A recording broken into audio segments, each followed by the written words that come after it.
Bonsoir à tous, je suis très heureux d'animer cette conférence. On a, comme l'ont rappelé nos amis élèves de terminale, un super plateau avec trois grands économistes pour parler d'un grand sujet crucial évidemment.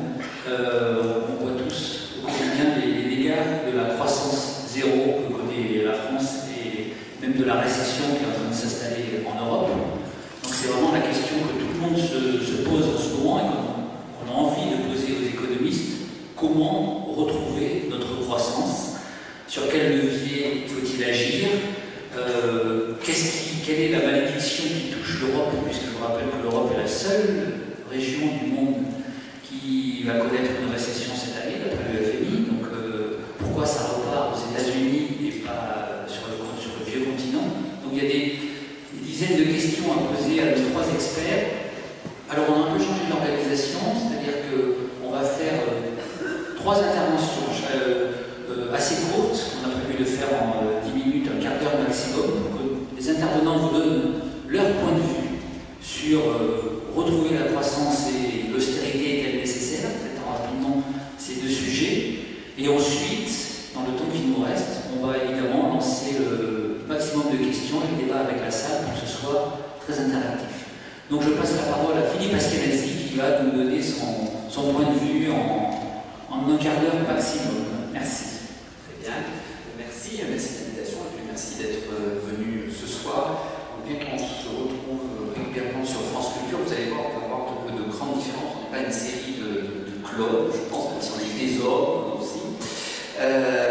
Et peut-être une différence aussi par rapport aux conférences que vous avez pu assister précédemment, et notamment celle de Louis Gallois. Moi-même, je vais commencer par une introduction qui va être une volonté d'une totale opposition par rapport aux analyses que peut développer Louis Gallois. En gros, Louis Gallois a une vision qui est purement franco-française. On regarde la France et on peut se comparer à notre pays en disant finalement tous les problèmes que l'on connaît sont des problèmes français, comme d'habitude le mal français, le manque d'entrepreneuriat de la population française, le problème des impôts, le problème de nos taxes sociales, etc. On fait une longue liste, une longue litanie des problèmes que rencontre la France.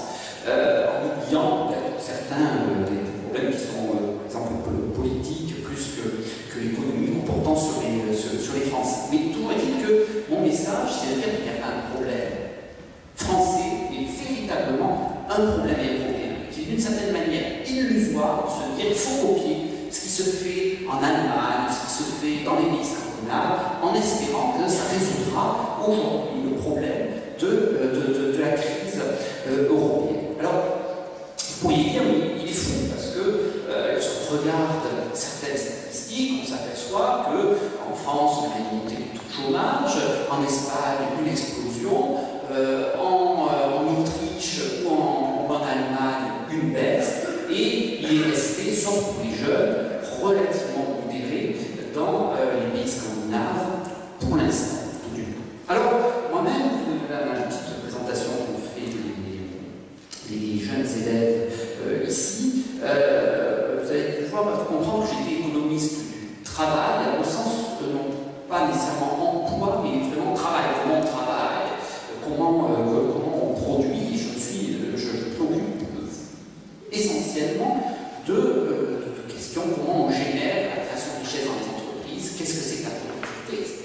Et lorsqu'on regarde une variable c'est la productivité dans les différents pays européens, et bien on s'aperçoit d'un phénomène totalement spectaculaire, et peut-être on aura une discussion dessus avec Patrick Artus, c'est de manière quasi généralisée une croissance de la productivité du travail, en gros c'est ce que vous produisez par heure travaillée, qui est de zéro, vraiment zéro, depuis le début de la crise, et même probablement avant même le déclenchement de cette crise. Et cela en Europe et dans des pays avec des situations très différentes. Vous l'avez en France, vous l'avez en Allemagne, vous l'avez en Italie, donc des systèmes institutionnels assez différents. Vous l'avez même en Finlande. Voilà, donc ça c'est une série de pays de la zone euro. On pourrait dire c'est une maladie de la zone euro, c'est pas une maladie de l'Europe. Eh bien vous observez également une stagnation complète des gains de productivité en Grande-Bretagne et aussi au Danemark. Donc dans des pays qui sont hors zone euro, et on ne peut pas les accuser tout particulièrement la BCE ou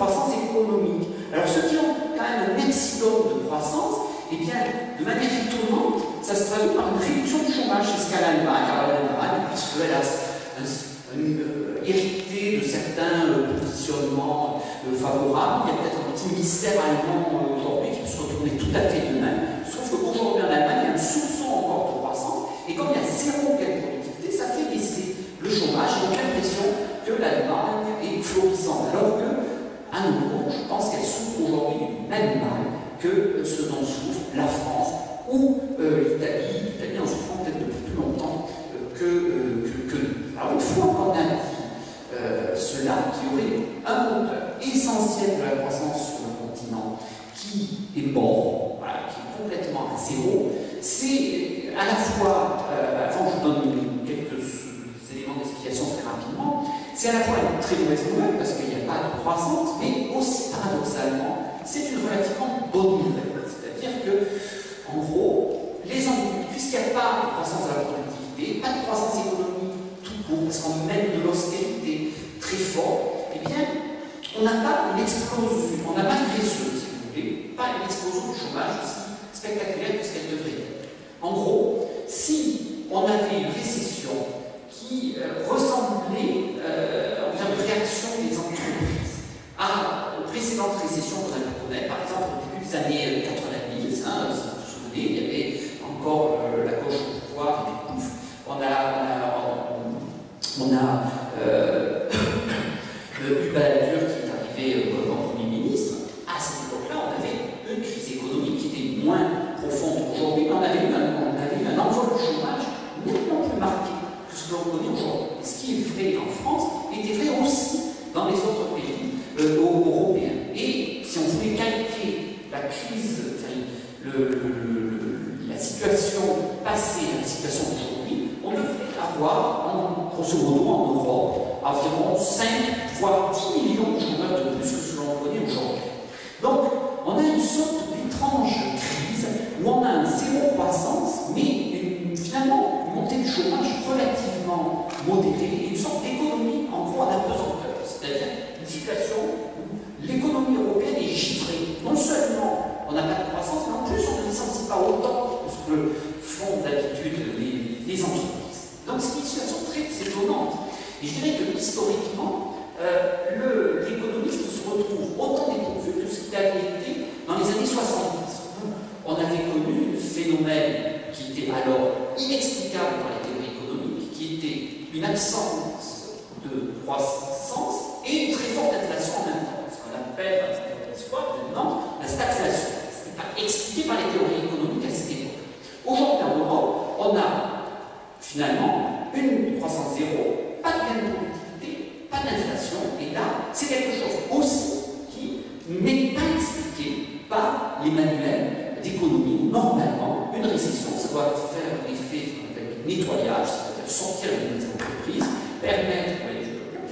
permettre des gains de productivité, et tout cela remonte. Donc on a aujourd'hui une économie européenne qui est givrée. Et je pense que donc l'interrogation qu'on doit avoir, c'est pas essayer de copier un tel, faire telle mesure, libéraliser tel petit machin, se poser la question du fonctionnement du marché du travail français, sur tel epsilon, telle mesure, se dire qu'avec ANI, c'est la Cour nationale interprofessionnelle, va résoudre le problème de la France, quand on a aujourd'hui un problème européen et qui renvoie à, je pense, un problème fondamental de mode de production en Europe. Et là, aujourd'hui, je ne suis pas en capacité de donner la solution, de dire pourquoi on a cette panne européenne. Je pense que la véritable interrogation qu'on doit avoir aujourd'hui, peut-être en 2 minutes, je pense, viendra lors de la discussion, certainement des questions, je avancerai un certain nombre de pistes d'explication potentielle de cette panne européenne. Et je crois qu'aujourd'hui, le diagnostic qu'il faut faire, c'est un diagnostic de cette panne, et donc, à partir de là, construire une stratégie européenne qui puisse remettre de la croissance pour l'ensemble du continent. Cette stratégie ne doit pas être un élément de convergence vers le bas, en quelque sorte, en se disant, voilà, en plaçant les acquis sociaux des uns ou des autres, on va pouvoir s'en sortir, mais véritablement en créant une stratégie pour notre continent. type de stratégie. Mais c'est aux politiques, en quelque sorte, de s'en saisir. Voilà. Il faut avoir une idée, déjà une analyse économique, qu'est-ce qui ne va pas, et puis à partir de cette analyse-là, qu'elle soit absorbée par les politiques au niveau européen, les hommes et femmes politiques au niveau européen, et imposer une nouvelle vision de ce que peut être une construction d'une Europe de prospérité. Donc voilà, je m'arrête là-dessus. Mon message, c'est le problème vraiment sur l'ensemble du continent et est un problème qui doit être résolu par une stratégie de croissance au niveau de l'ensemble du continent et qui réouvre un horizon de progrès à un horizon de déprime. Et notamment là, voilà, vous êtes jeunes aujourd'hui, vous avez d'une certaine manière les lycéens qui ont aujourd'hui 16-17 ans, vous avez de la chance par rapport à ceux qui ont 23-24 ans, qui rentrent aujourd'hui sur le marché du travail. Vous avez l'espoir que dans 4-5 ans, on ait quand même résolu cette crise qui touche aujourd'hui l'Europe, vous arriviez sur un marché du travail où il y ait un vrai espoir, des emplois qui se créent et que vous ayez une trajectoire professionnelle réussie. Donc c'est une invitation d'une certaine manière pour vous, les jeunes aujourd'hui, à poursuivre vos études. Je voulais terminer sur ces là. Vous avez aujourd'hui 17-18 ans, essayez de poursuivre au maximum de vos études. C'est pas le moment d'entrer sur le marché du travail. Et dans 4-5 ans, ce sera certainement le bon moment parce qu'on aura enfin un rebond de l'Europe. Merci beaucoup.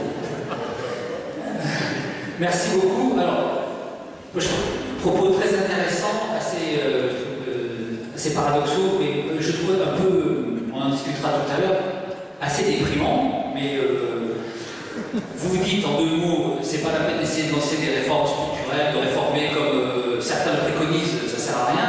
Et deuxièmement, la productivité s'est arrêtée partout, donc il n'y a pas de croissance. Donc ça pose ces 2 questions, et je pense que les autres intervenants ne seront pas toujours d'accord. Notamment, ça fait une excellente transition avec Patrick Artus, parce que Patrick Artus, dans certains de ses travaux, a montré que certes, si la productivité stagnait dans pas mal de pays, certains s'en sortaient beaucoup mieux que d'autres.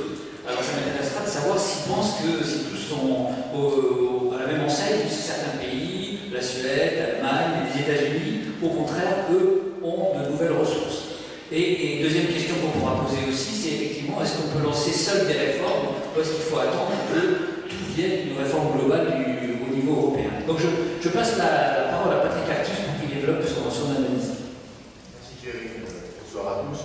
Puis je vais finir par le point de Philippe, je crois que c'est un point très important, mais avant je voudrais traiter un point, je vais avoir une évolution de mon horizon temporel. Je voudrais d'abord traiter un point qui se passe avec un horizon un peu plus court, qui est à l'horizon de cette année, l'année prochaine, les 2-3 prochaines années. Qu'est-ce que nous pouvons faire pour que les choses s'améliorent en Europe et qu'est-ce qu'on peut penser, la stratégie qui est mise en place en ce moment en Europe. Donc quand j'aurais dit ça, ceci pose des questions de politique économique européenne dans les 2-3 prochaines années. Je reviendrai sur le point de Philippe et je reviendrai sur cette question du long terme. Ça peut faire aussi pour que le long terme européen soit plus favorable que celui que nous voyons aujourd'hui. Pour ceux qui s'intéressent au Conseil d'analyse économique à la sortie de sur l'euro, sur la sortie de l'euro, de la crise de la zone euro, par exemple, l'euro, sur cet ordinateur, et on a bien aussi coupé la problématique dans ces 2 étapes. D'abord, comment on sort du bazar courant, les choses étendant, comment on ne s'enfonce pas dans une crise pire, et ensuite, d'abord, comment le long terme peut être amélioré. Alors, un mot d'abord sur le bazar courant, entre guillemets. Contrairement à ce que disent encore les institutions internationales, certains gouvernements, les marchés financiers, la situation de la zone euro n'est pas en train de s'améliorer, elle est en train de se dégrader. Que vous regardiez, je ne rentre pas dans le détail, que vous regardiez la croissance, le chômage, les finances publiques,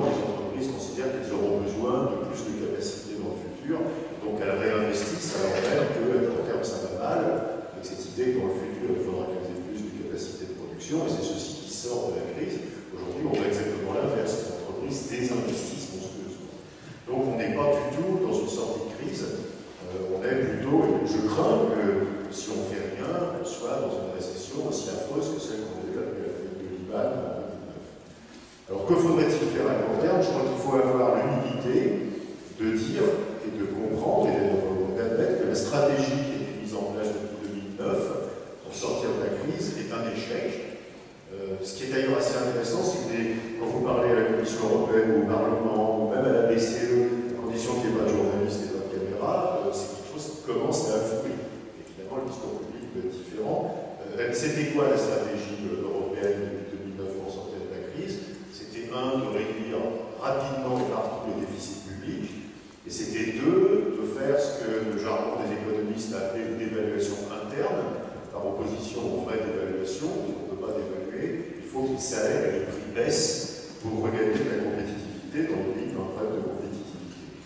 Et on voit aujourd'hui que cette stratégie est un double échec. C'est un double échec parce que les politiques budgétaires ont tellement affaibli les économies qu'une perte énorme d'activité, qui est au point que les déficits publics en ce moment sont en train de remonter dans des pays comme l'Espagne, le Portugal, peut-être même la France, l'Italie. Donc non seulement ils ne baissent plus, on a tellement cassé la croissance, et c'est un peu le niveau d'activité de la croissance que les déficits remontent.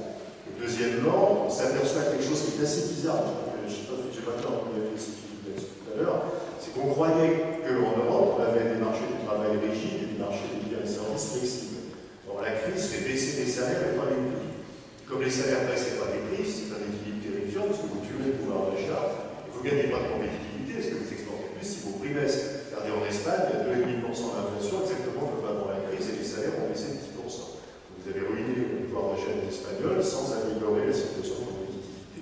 Donc il y a un énorme problème en réalité des marchés des biens. C'est les marchés des biens qui sont pas plus compétitifs. Il y a des rentes partout. C'est en train d'empêcher. Et le seul pays où ça marchait, pour les internes, en fait, c'est l'Irlande. Où il y a les prix ont énormément baissé. Il y a aussi la Lettonie, qui vous intéresse le pays. Mais la Lettonie, c'est sympa. Mais surtout qu'ils sont très fâchés avec Goldman. Et dans tous les autres pays, l'Espagne, la France, etc., la rigidité des prix empêche qu'on gagne de la compétitivité en baissant les salaires. Donc cette stratégie marche pas. Et donc la première chose à faire, ce serait d'accepter collectivement qu'elle ne marche pas. Et sinon, c'est assez compliqué. Les gens peuvent changer d'avis. C'est très très difficile pour nos collègues allemands qui sont vraiment extrêmement fortement en faveur de cette double stratégie. Et voilà, il faudrait vraiment en changer. Alors deuxièmement, on ne peut pas changer de stratégie. Je suis toujours, je l'ai dit dans ma partie, donc ce qu'on doit faire à 2-3 ans pour tomber dans un trou terrible. Et il faut une autre stratégie. Si on abandonne celle qu'on a, il en faut une autre. Il me semble que l'autre stratégie, on l'a assez bien à l'esprit.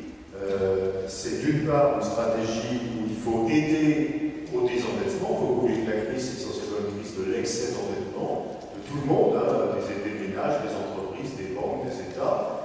Et aux États-Unis, je crois que je parlais tout à l'heure de la différence États-Unis d'Europe, la Réserve fédérale joue un rôle absolument massif pour aider au désendettement. Les taux d'intérêt aux États-Unis sont beaucoup plus faibles que la croissance. Quand vos revenus augmentent plus vite que le niveau des taux d'intérêt, vous vous désendettez par construction.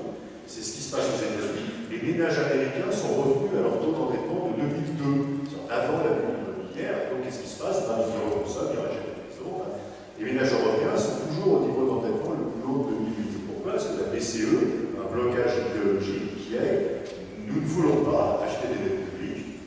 Je ne rentre pas dans les détails, c'est un peu plus compliqué que ça. Parce que nous ne voulons pas rendre la vie facile aux États qui pourraient ensuite ne pas mener les bonnes politiques. Et donc nous ne faisons pas ce que fait la Réserve fédérale, c'est une politique massive d'achat de dettes publiques pour faire baisser les taux jusqu'au niveau où tout le monde se désendetterait et redeviendrait capable de dépenser plus rapidement. Et deuxième chose qu'il faudrait faire, trois même, il faudrait absolument nettoyer les bilans des banques. Les banques, je ne parle pas des banques françaises qui font pas trop mal, les banques espagnoles, italiennes, portugaises, etc. Je ne parle pas des Grecs ou des Chypriotes, mais l'Espagne et l'Italie sont dans un état catastrophique. On n'a pas du tout nettoyé les bilans des banques, elles sont pleines de mauvaises créances, elles ne prennent plus, elles prennent à des taux d'intérêt invraisemblables, parce que comme elles-mêmes ont plein de saleté dans leur bilan, elles-mêmes se financent à des taux très élevés, et on n'a pas nettoyé les bilans des banques, et au contraire, les régulateurs essaient plutôt de cacher la vérité sur la situation des banques, alors qu'aux États-Unis, on a fermé 500 banques.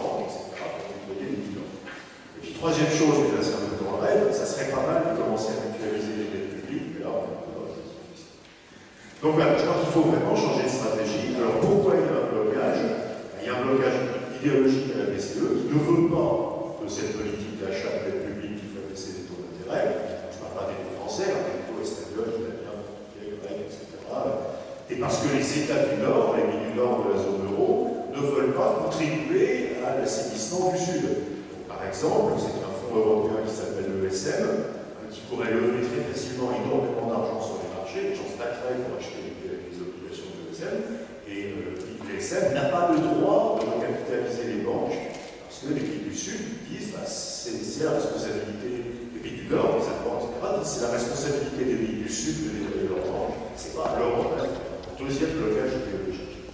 Alors je finis sur le point très important d'un point de vue long terme, qui est le point qu'a soulevé Philippe. Nous avons effectivement un problème, on a appelé dans un des bouquins la disparition du progrès technique en Europe. Et effectivement, aux États-Unis, les gains de productivité sont à peu près les mêmes aujourd'hui que ce qui s'était dans les années 60-70.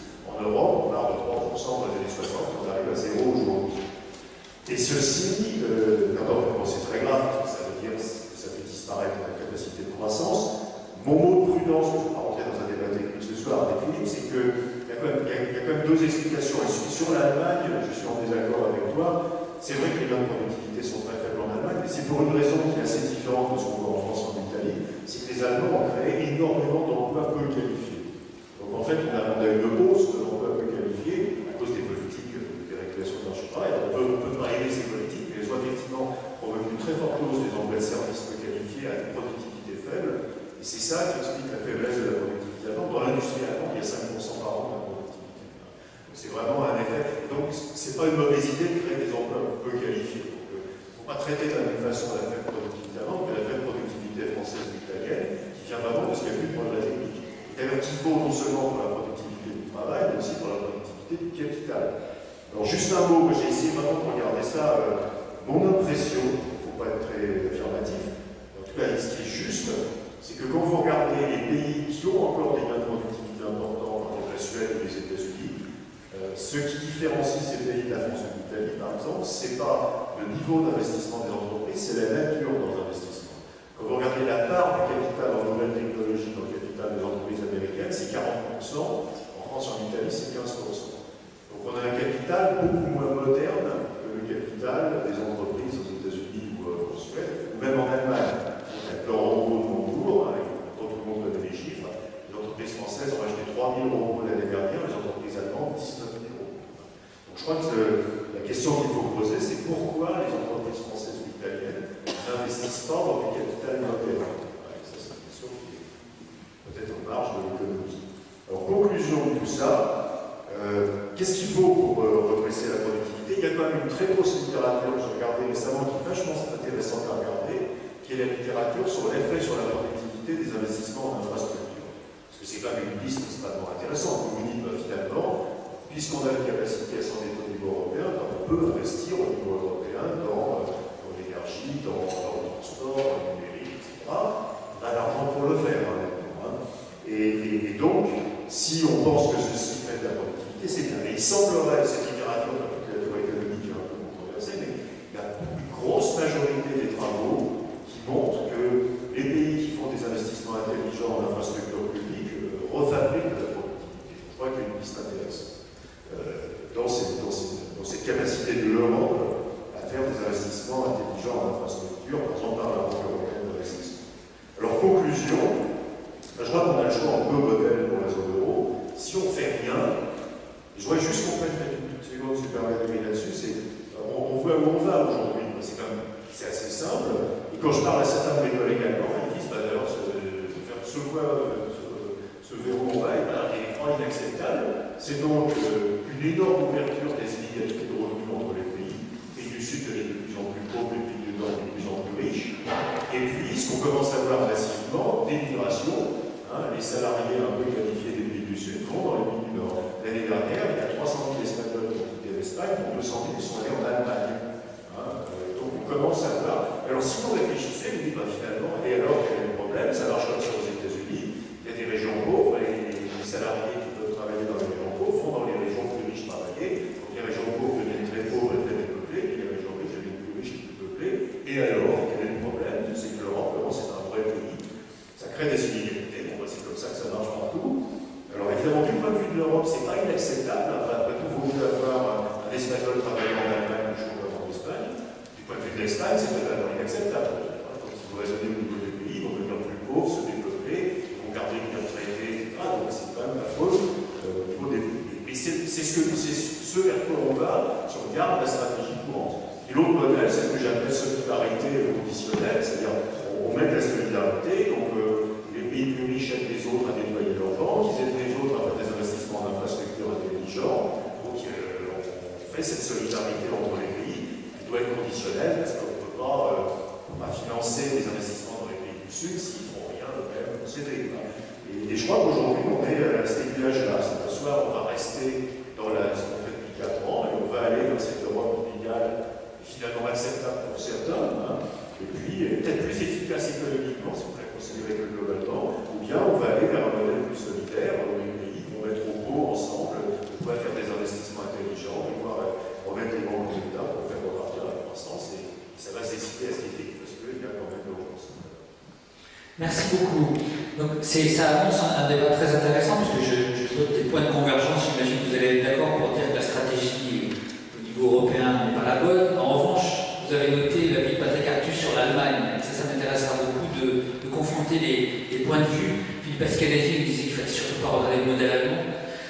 Parce que dit Patrick Artus, il faut peut-être quand même regarder ce qu'ils font, pas seulement au niveau des robots. Ça fera partie des, des points de discussion. Je passe la parole à Dominique Plion, donc, pour conclure cette série de points de vue sur crise et croissance, et ensuite on lancera le débat. Alors, un peu comme mes partenaires, d'avouer que les économistes sont trop conformistes, mais je pense que c'est un travers inutile dans notre profession. J'ai aussi distingué l'horizon actuel et puis me situer à long terme. Là j'aurais des différences avec ce qu'il a dit. Pareil, pour le court terme, je crois qu'on converge pour dire que les politiques qui sont menées en Europe sont des mauvaises politiques et sont des échecs. Et ceux qui disent ça aujourd'hui, il y en a beaucoup qui ne disaient pas ça il y a 2 ou 3 ans. C'est très intéressant. Il y a un revirement de la pensée et des opinions. Et donc, c'est clair que maintenant on se rend compte que c'est une mauvaise politique. Pourquoi? Eh bien, notamment parce que, alors je vais parler en termes économiques, il y a une erreur qui a été faite par les gouvernements et par leurs conseillers, les économistes, c'est qu'on a sous-estimé les phénomènes d'effet multiplicateur. Beaucoup d'économistes ont pensé, que les gouvernements avec eux, que si on tapait sur les dépenses publiques et sur les salaires, finalement ça aurait des effets bénéfiques sur l'économie parce que ce qui est important, c'est ce qu'on appelle l'économie de l'offre, ce dont vous a parlé M. Gallois tout à l'heure. C'est-à-dire qu'en dégraissant l'État, en réduisant les dépenses sociales, on a notamment une économie qui sera plus dynamique, qui sera plus musclée et qui va rebondir. Alors en faisant ça, si on raisonne que sur l'offre, c'est un peu comme les 2 doigts de la main ou les 2 mains du ciseau, on oublie l'autre lame. Et quand on agit là-dessus, c'est un peu ce que disait Patrick tout à l'heure, eh bien, on oublie la dimension pouvoir d'achat, la dimension demande. Et donc là, il y a eu toute une polémique. Certains disaient le multiplicateur est égal à 0. Quand on régule les dépenses publiques, ça n'a aucun impact sur l'activité. Et maintenant, on reconnaît le Fonds monétaire, celui qui a plus reconnu quelque part ses erreurs de ce panneau-là, en disant bon, les multiplicateurs sont entre 0,9 et 1,7, c'est-à-dire finalement relativement élevé. Donc ça fait très mal de vouloir faire l'austérité. Tout de suite, ça a un effet très dramatique sur l'économie.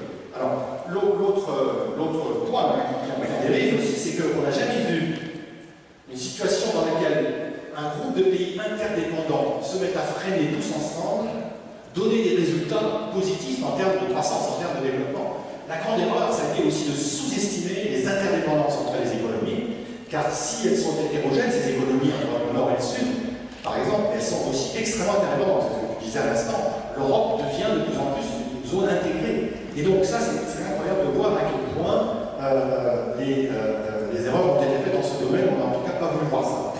Le maître mot, parce que je crois que tous les trois, on est très européens, c'est-à-dire qu'on pense que l'analyse va se faire au niveau européen. Les solutions de sortie de crise doivent passer par les politiques européennes. Le maître mot, c'est coordination. Or, qu'est-ce qu'on voit? On voit depuis le début de la crise du chacun pour soi. Ou plutôt, on va copier le supposé, et là je reviendrai un peu Philippe Ascanati, modèle du voisin qui est un peu meilleur, alors qu'en tant que régulationniste, on va présenter comme régulationniste, les régulationnistes pensent que les institutions dans les pays comptent énormément et qu'on ne peut pas transposer un modèle économique ça dans un autre pays en disant, c'est un peu comme si on faisait une greffe, hop, on va prendre quelque chose qui marche bien en Allemagne, on va le mettre en France, et vous allez voir, ça va donner des résultats. C'est une erreur totale. Mais ce qui s'est passé, continuons de parler d'Allemagne, de critiquer même le modèle allemand, c'est que l'Allemagne est typiquement le pays avec ses voisins du Nord qui a mené des politiques non coopératives. Je prends un exemple, le gouvernement Schröder a mené donc de la déflation salariale et en particulier a fait du dumping fiscal et social avec notamment la TVA sociale qui a amplifié les déséquilibres, les problèmes de compétitivité interne à l'Europe. Et donc on a un nombre de pays qui ne coopèrent pas entre eux. C'est du chacun pour soi, c'est de la concurrence fiscale, c'est des politiques non coordonnées et évidemment dans un espace intégré, ça convient à la catastrophe. Qu'est-ce qu'il faudrait faire en termes très simples? Nous avons une Europe hétérogène, c'est là une des raisons de la crise. Des pays qui n'ont pas les mêmes rythmes de croissance, de productivité, d'inflation, etc. Et qui n'ont pas les mêmes institutions. C'est prendre en compte cette hétérogénéité, car si nous sommes interdépendants, nous sommes malgré tout aussi très hétérogènes, et c'est envisager des politiques qui seraient différentes, notamment je parle des politiques macroéconomiques, selon l'état dans lequel est le pays. Il est clair que les pays du Nord, qui sont dans une situation économique bien meilleure en termes budgétaires, fiscales et surtout de balance des paiements, doivent mener des politiques beaucoup plus expansionnistes que les pays du Sud qui, en effet, eux, ont des problèmes d'équilibre budgétaire extérieur.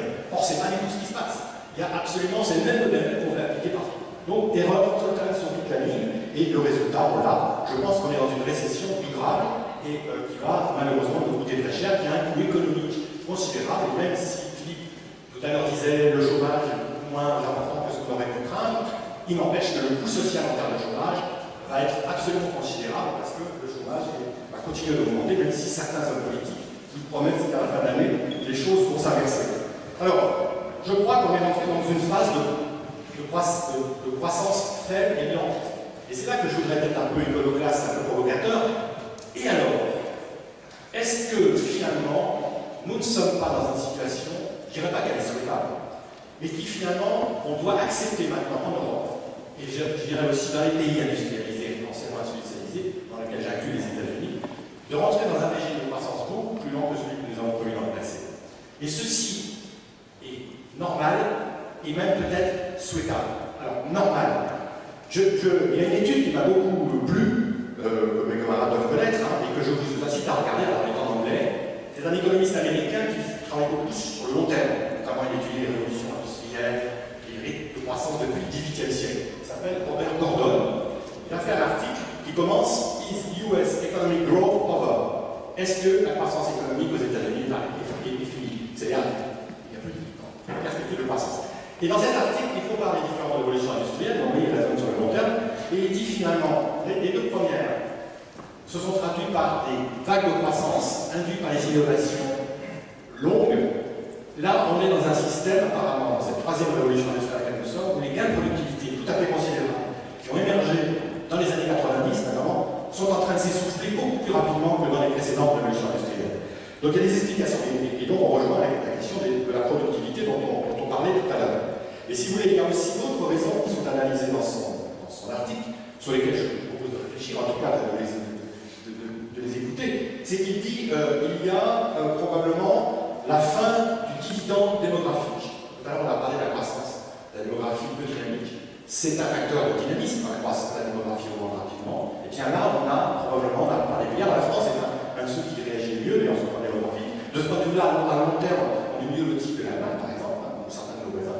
Mais le dividende démographique, globalement, n'est plus là, chez la croissance. Il y a aussi la question extrêmement importante des ressources naturelles non renouvelables. Je pense que nous avons atteint des limites en termes d'exploitation de cette pléonasme, triste de dire ça aujourd'hui, et je fais partie des économistes qui croient que le progrès technique ne permettra pas de se substituer complètement au capital naturel. Le progrès technique nous permettra d'inventer de nouvelles formes d'énergie, de nouveaux modes de production, et c'est souhaitable évidemment, mais ça ne sera pas possible de découpler la croissance économique de l'exploitation des ressources de la planète. Nous sommes dans un monde fini, il faut l'accepter. Et du coup, au niveau mondial, sur toute la planète, il n'est pas possible d'envisager des rythmes de croissance rapides, disons 3, 4, 5% pour l'ensemble de la planète. C'est évident que les pays en rattrapage vont continuer à se développer rapidement, les pays qu'on appelle les fois émergents, mais qu'en revanche, les pays anciennement industrialisés ont atteint une maturité, ont un niveau de développement qui fait qu'ils peuvent aujourd'hui et qu'ils doivent accepter de vivre dans un régime de croissance différent, un régime de croissance lente. Est-ce que c'est une mauvaise nouvelle? Pas nécessairement. Je crois qu'il y a des réflexions intéressantes qui sont menées. Tiens, je signale que Intereco, Alternative économique, vient de sortir son dernier numéro là-dessus. Peut-on vivre et est-il souhaitable de vivre? Et finalement, n'est-ce pas, est-ce une mauvaise nouvelle de penser qu'on va vivre dans un régime de croissance lente? Je viens de répondre que non, mais pas nécessairement, parce que demain, on peut très bien inventer de nouveaux modes de vie, de nouveaux modes de production, de nouveaux modes d'organisation sociale qui permettent d'aller de pair avec une croissance ralentie. Et donc ça, je crois que c'est un message sur lequel il faut travailler de plus en plus, parce que nous sommes dans une crise non seulement économique, sociale, mais aussi écologique.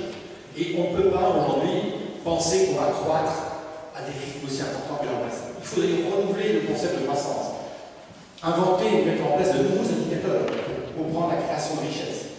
Aujourd'hui, dans nos sociétés, je terminerai par là, finalement, le problème est moins de croître plus vite que de mieux distribuer et répartir les richesses. Car, ça vient d'être dit, il y a une montée foudroyante des inégalités, qui est aussi d'ailleurs un obstacle en termes de la croissance, et qui, je crois, est le problème, un des problèmes majeurs auxquels nous devons réfléchir. Et donc, la répartition, c'est aussi important, et peut-être même plus dans le futur pour nous, que la question de la production.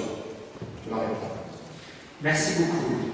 Alors, je propose de lancer le débat. Je vais vous poser la première question et ensuite on va faire circuler un micro. Pierre Pascal, est-ce qu'il y a un micro qui est là? Donc, pour voilà, lancer le débat. Parce qu'il m'a très intéressé dans tout ce qui a été dit, c'est notamment la divergence sur ce qu'on peut faire. À écouter M. Askenazi, M. Plion, on a le sentiment que quand même un État comme la France ne peut pas faire grand-chose face au mouvement de fond, alors que Patrick Artus, sur ses travaux justement sur l'innovation, montre que certains pays s'en sortent mieux que d'autres. Moi, ce qui m'intéresse beaucoup, notamment, c'est de savoir est-ce qu'on peut suivre dans la panade que nous connaissons un exemple comme l'exemple allemand. Par rapport à ce qui a été dit, nos amis allemands nous disent souvent, mais faites comme nous, réformez-vous.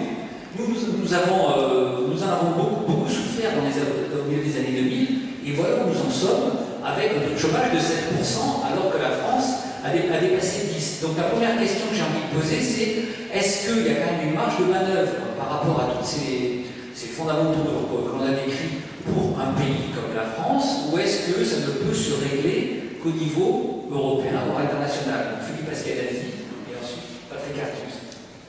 Oui, je pense qu'à nouveau, mon discours est vraiment que les choses se jouent aujourd'hui au niveau européen. C'est-à-dire que la France ne puisse pas avoir moyen d'action. La France est la seconde économie européenne.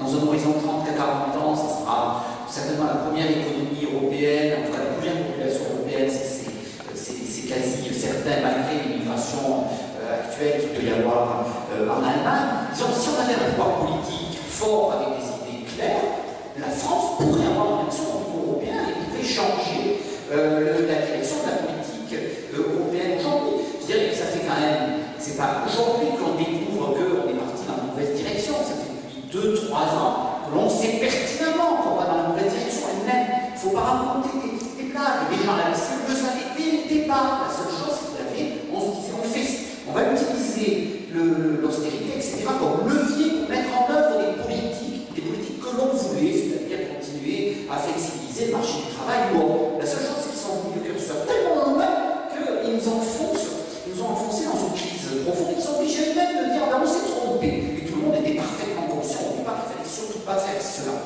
Et donc, si on avait un pouvoir politique en France qui avait un courage, une puissance de parole suffisamment forte, on pourrait changer la donne au niveau européen. Je ne pense pas que la France ne peut rien faire au niveau européen. Alors, la France au niveau strictement français, qu'est-ce que l'on peut faire?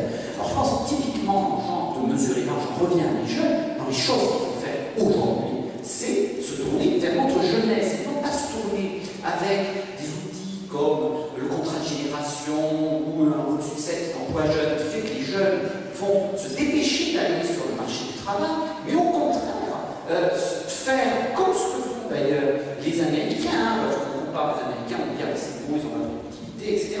Mais c'est le plus gros des mesures qu'ont pu faire Obama, c'est une augmentation des bourses, à la fois dans le nombre de bourses et dans la valeur des bourses fédérales de manière massive. C'est vraiment des affaires de dizaines de milliards dollars qui sont dépensés de manière supplémentaire pour que les jeunes Américains continuent à s'éduquer.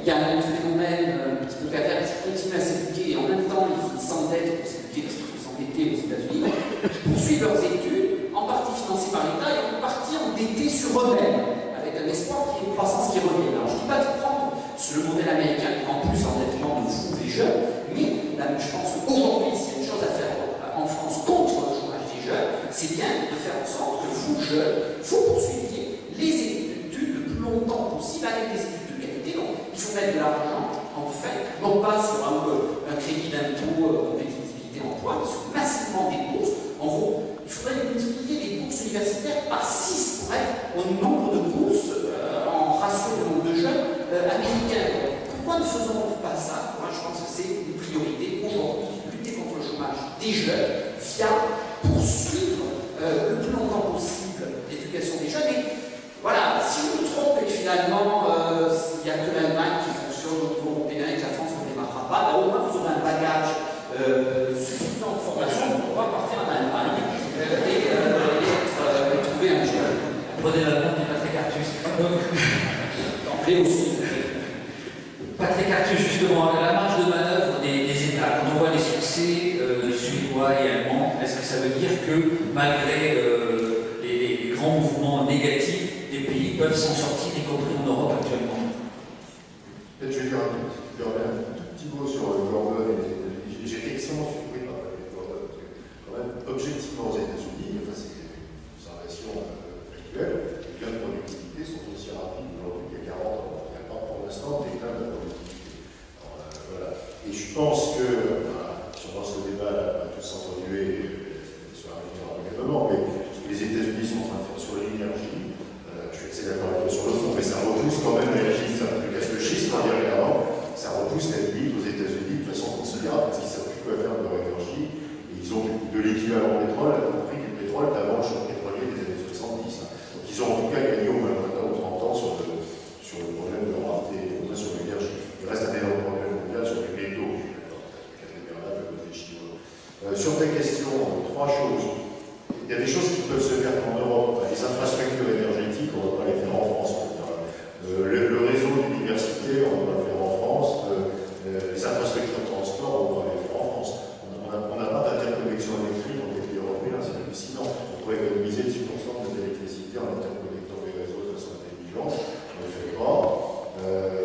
Voilà, on va en disperser en face des Russes. Donc, chacun construit son petit gazoduc dans son coin. Il va y avoir la politique du gaz unifiée européenne. Donc c'est un bazar sans nom. Et donc tout ça doit se faire au niveau européen. Deuxièmement, je vais dire peut-être un mot un peu politique. Le processus de décision européen explique sans doute ce que tu disais, Dominique, l'absence de coopération. On est passé d'un processus qui évoluait vers un processus vraiment européen. Lisez ce qu'on écrit dans Rompuy et Barroso.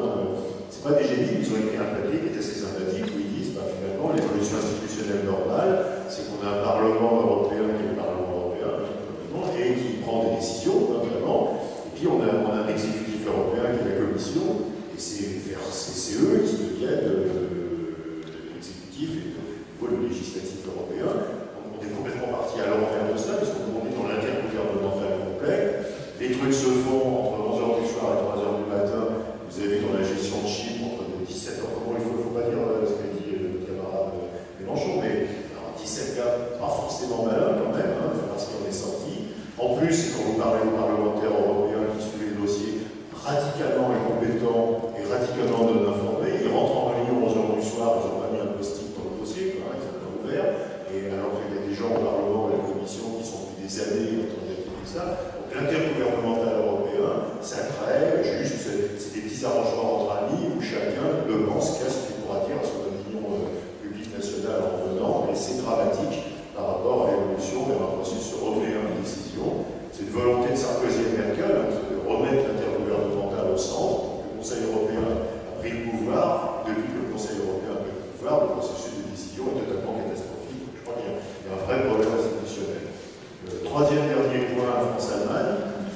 Moi, je crois que le modèle allemand, on peut l'aimer ou pas l'aimer. C'est le sujet n'est pas dramatique, c'est qu'au moins il y a un modèle. Donc, les Allemands ont voulu, à la fin des années 90, garder une industrie de grande taille qui paye bien ses salariés. C'est que le salaire annuel moyen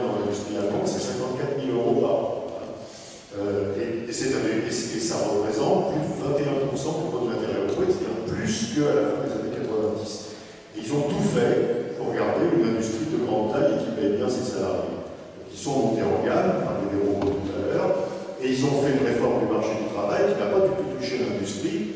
La compétitivité allemande, c'est pas du tout parce que les salaires industriels ont baissé, ils sont extrêmement élevés, les salaires industriels. Hein. Ce qui est d'ailleurs une base du succès aussi de l'Allemagne, parce que les ouvriers allemands sont capables d'acheter des produits haut de gamme, en raison de leur niveau de vie. Hein.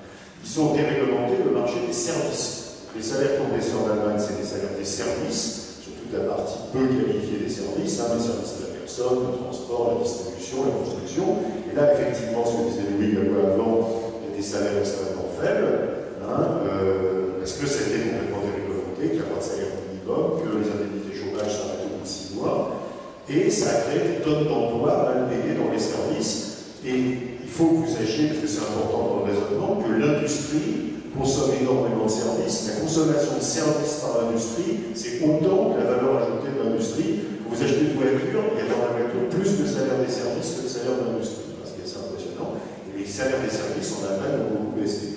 Donc c'est un modèle pro-industriel qui est passé donc, par la déglementation de l'emploi de service. D'un autre côté, si on compare à la France, c'est quand même un choix, enfin, je pense, pour le dire un peu brutalement, les Allemands ont fait le choix des travailleurs pauvres. Il y a plein effectivement salariés à 700-800 euros par mois dans les services en Allemagne. La France a fait le choix du chômage de long terme. L'Allemagne n'a pas de chômeur de long terme, parce qu'on n'a pas le droit d'un chômeur de long terme, mais on est au travail de force. Et à un certain moment, c'est l'administration qui choisit le travail, même qui loge la personne qui reprend le travail pour payer. Les Allemands ont fait le choix des salariés pauvres pour une partie de la population. Ils ne font pas du tout l'industrie. Les Français ont fait le choix d'avoir un chômage structurel de long terme extrêmement élevé. Je ne suis pas sûr qu'il y ait un bon ou un mauvais choix, c'est juste pas le même choix. Et je crois qu'il faut comprendre que le modèle allemand, c'est un modèle extraordinairement volontariste pour rester une très grande puissance industrielle avec des salariés d'industrie riches. C'est ça leur objectif. Et en plus masculin. Si vous regardez l'aspect genre, sexe, les salaires des services mal payés, c'est beaucoup de femmes, et les salaires de l'industrie très élevés, c'est beaucoup d'hommes. Merci. Dominique Million, j'aimerais vous entendre là-dessus, justement par rapport aux réformes structurelles dans certains pays. Tout de même, je sais que c'est quelque chose que vous mettez pas au premier plan, vous insistez sur les politiques macroéconomiques en Europe qui ont de multiples effets négatifs, dites-vous, mais tout de même, quand on voit des modèles scandinaves, quand on voit ce qui se passe aux États-Unis, quand on voit ce qui se passe en Allemagne, comme vient d'expliquer Patrick Artus, est-ce qu'il n'y a pas quand même une capacité des États, en se réformant, à progresser plus vite que d'autres? Alors, si on parle du marché du travail, ça a été dit tout à l'heure, quand on regarde ce qui s'est passé en matière de flexibilité, la France est absolument en reste par rapport à la plupart de ses voisins.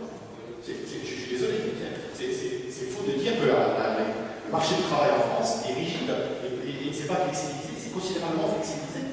En matière de détermination des salaires, en matière d'emploi, etc. Donc je récuse l'idée que la France serait très largement à la traîne en matière de flexibilité du marché du travail et que les gouvernements français, quelle que soit leur politique, n'ont rien fait dans ce domaine. Je suis en désaccord. Ce que je voudrais dire, croyez-vous qu'un modèle européen dans lequel la plupart des pays font des surplus sont tirés par les exportations d'un modèle cohérent? C'est impossible. L'Allemagne fait les 2 tiers de ses surplus sur l'ensemble, sur la zone euro en particulier.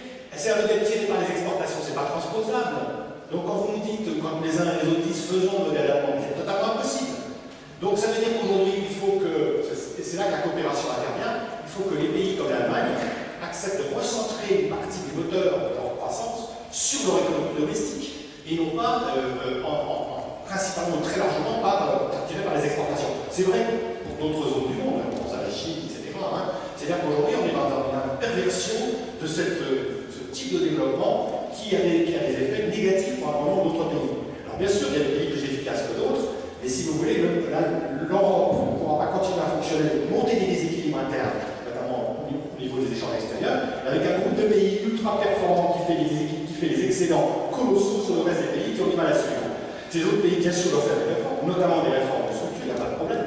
Et c'est cette surenchère permanente en Europe, c'est ça qui mine l'Europe de l'intérieur. Donc je crois que ce modèle-là, ce type d'Europe fondée sur la compétitivité à tout prix, sur la concurrence, y compris la concurrence fiscale, la concurrence sociale, c'est un modèle qui est extrêmement dangereux. Enfin, je veux dire, alors on parle de modèle social européen, là, pour le coup, il est en voie de destruction. Donc je crois que là, je crois que cette Europe-là, elle s'autodétruit si elle continue, et c'est ce qu'elle fait aujourd'hui, à fonctionner sur cette modalité-là. Donc je suis en désaccord.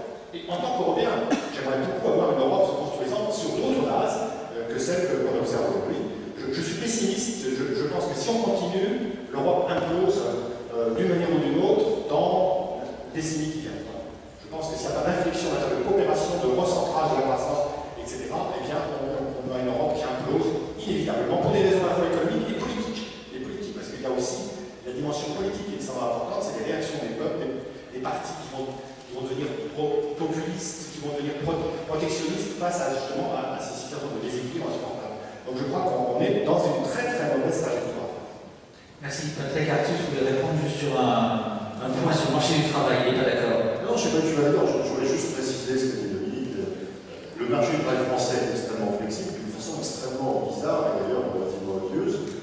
Comme vous savez, il y a 81% des Français qui ont un contrat de travail dans la durée indéterminée.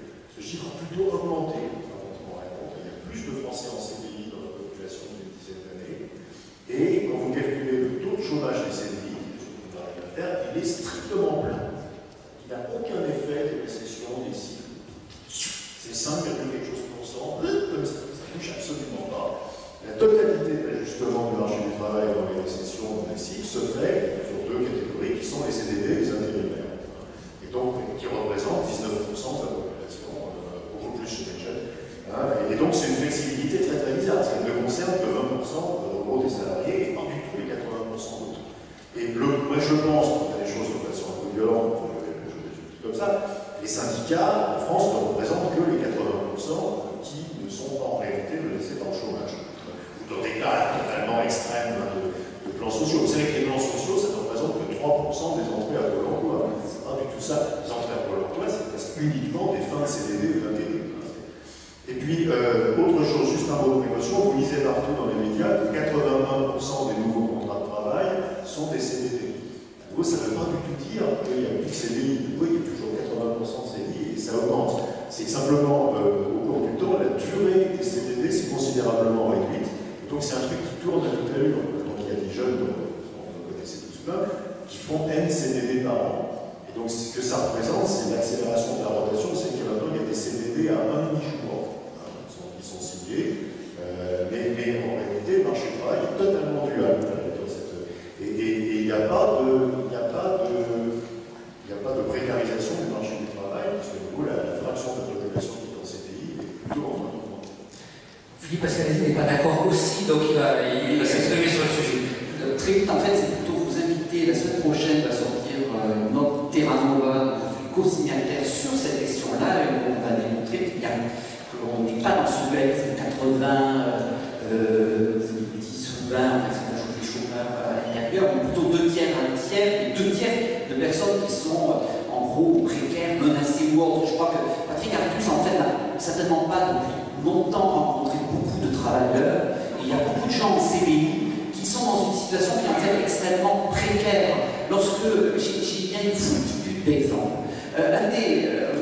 Moi qui c'est un petit peu compliqué, je travaille aussi avec des sociologues, avec des ergonomes, donc c'est des choses qui se passent moins dans les professions des économistes. Vous allez voir un petit peu le terrain. Et par exemple, j'ai toujours été frappé de voir certaines entreprises afficher 100% de CDI et en fait se trouver dans des situations où les salariés étaient dans une précarité absolue. Et voilà, un exemple juste, notamment pour les jeunes.